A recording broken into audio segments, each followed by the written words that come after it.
Good morning and welcome to your last notes for our circles unit. And today we're talking about central and inscribed angles. Now we already talked about what these were during the very first lesson, but today we're going to talk about how do I use the measures of the angles or the arcs to find the other. Okay, so central angle, again, we already talked about this, but here is a picture of a central angle. So where is the vertex? It's on the center of the circle. Okay, so the angle that's created by these two lines right here, both of them are radii. This angle right here is your central angle. Again, vertex is on the center of the circle. Okay, so we have actually already talked about this as well, but whatever the measure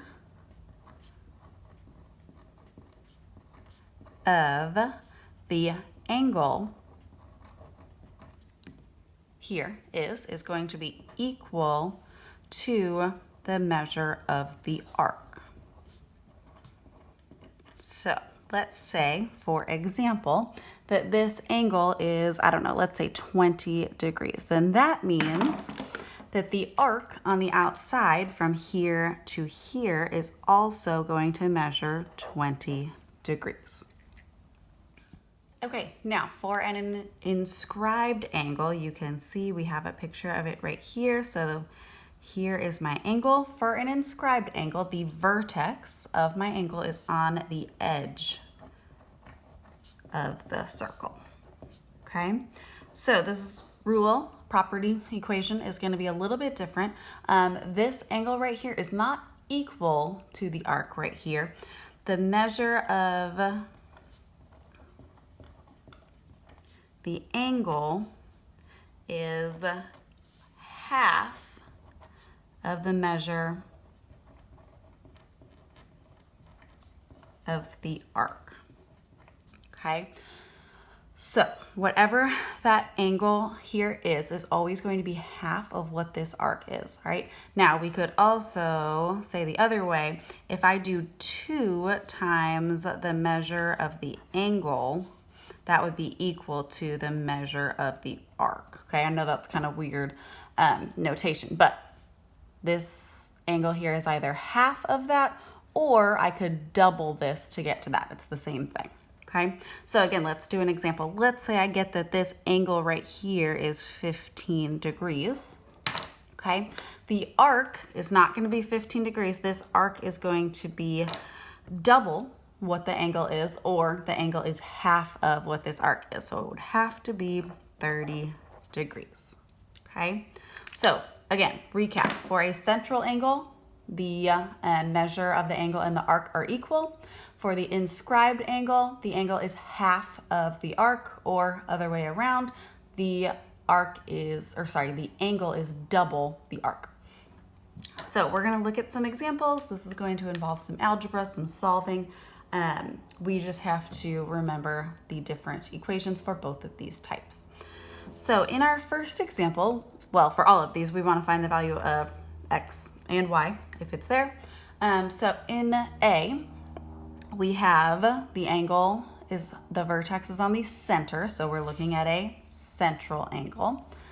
That means that the arc and the angle are equal. So if my angle is 2x minus 15 and my arc is 45, we know that these two things are equal. So 2x minus 15 equals 45. I'm going to add 15 to both sides and divide by 2. So x would be 30 in this case. All right, looking at B, now we have an inscribed angle because that vertex is on the edge of my circle. So our rule is that it's either half of the measure of the arc, or I double it to get to the measure of the arc. So you can do either way. Usually I would do 2 times the angle equals the arc. So 2 times 5x equals 60. This times 2 equals my arc.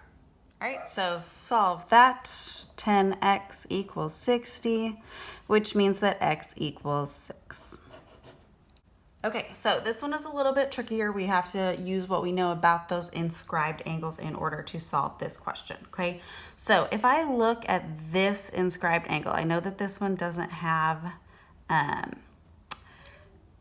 a degree or an expression, but this inscribed angle right here is coming off of, or the arc that compares to that one is this right here that I just outlined in purple, okay? So here's the diameter. That means that this arc right here is 180 degrees, okay? So what we know about inscribed angles is that the angle is half of the arc. So if this angle right here is 180, then that means that this angle right here is 90. Has to be half because it's connected to this arc right here, okay?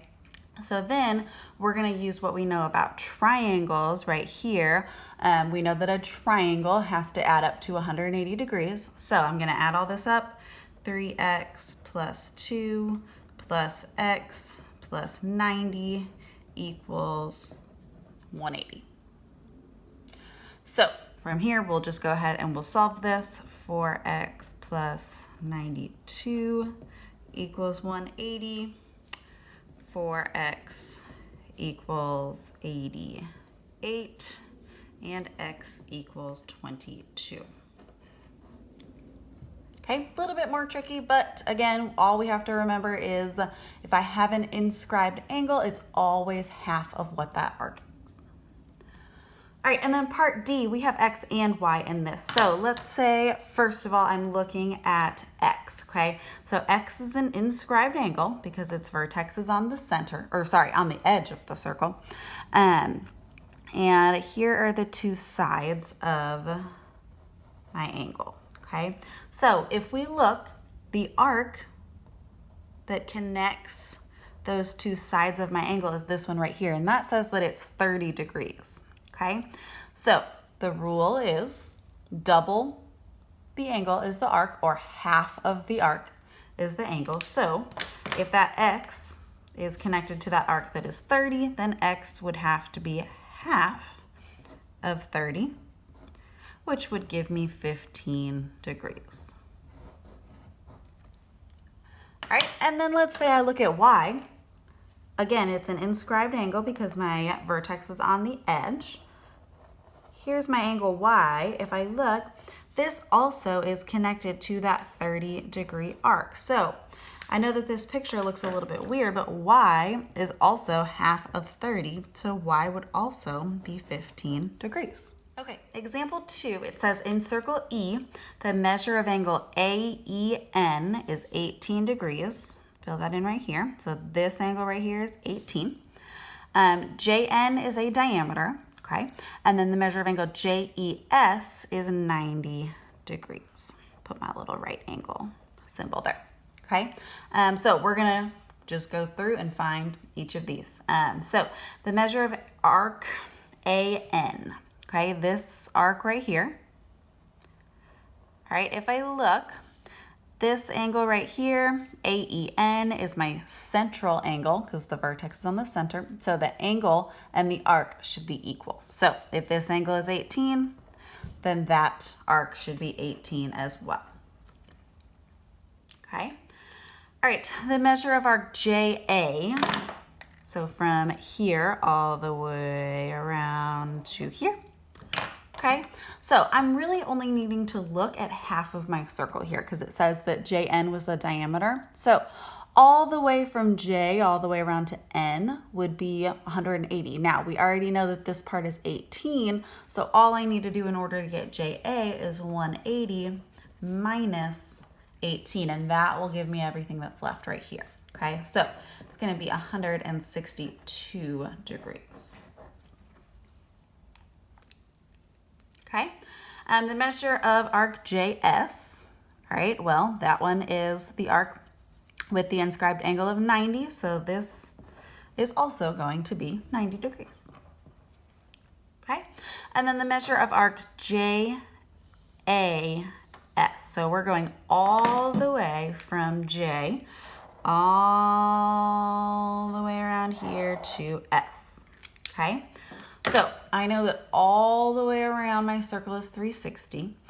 Basically, JAS is everything here. So from here to N would be 180.